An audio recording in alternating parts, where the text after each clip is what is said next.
IHSG pada perdagangan Selasa 2 September sudah kembali ke zona hijau setelah terkoreksi 1,21% pada penutupan perdagangan Senin. Analis MNC Sekuritas Herditya Wicaksana mengatakan, pekan ini IHSG berpotensi technical rebound setelah koreksi yang cukup dalam pada periode meningkatnya eskalasi aksi unjuk rasa. Technical rebound adalah kenaikan singkat harga saham yang terjadi setelah penurunan drastis atau bearish dan dipicu oleh faktor teknikal pergerakan harga. Kondisi ini menciptakan peluang bagi investor untuk mendapatkan keuntungan modal jangka pendek. Investor cenderung memanfaatkan momentum koreksi dari IHSG untuk buy on weakness atau membeli saham ketika turun harga dan dalam jangka pendek masih berpotensi menguat.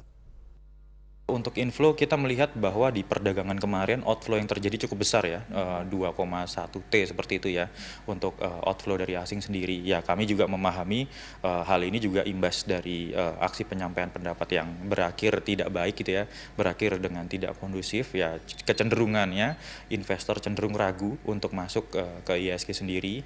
Namun kami melihat bahwa hari ini nampaknya inflow sedikit masuk meskipun tidak sebesar beberapa waktu lalu karena investor masih menimbang-nimbang dengan adanya kondisi dari domestik sendiri yang belum begitu kondusif karena mungkin adanya aksi susulan, ada kemungkinan seperti itu.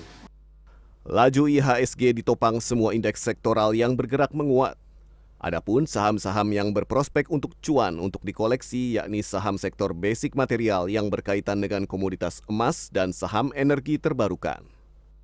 Kalau dalam jangka pendek sendiri, kami melihat belum ada untuk arah IHSG kembali mencetak all time high begitu ya. Karena kami melihat untuk penguatannya sendiri ini masih cenderung pendek.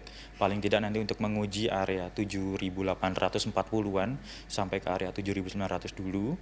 Apabila nanti belum berhasil ditembus area 79 sampai 8.000-nya sebagai area resisten, maka potensi IHSG selanjutnya masih cenderung koreksi, di mana kami melihat worst case-nya area 7.200, 7.400 menjadi area koreksi dari IHSG.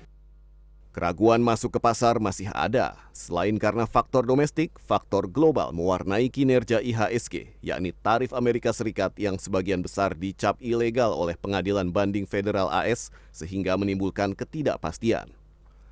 Penutupan perdagangan Selasa, IHSG naik 65 poin atau 0,85% ke level 7.801. Tim Liputan CNN Indonesia, Jakarta.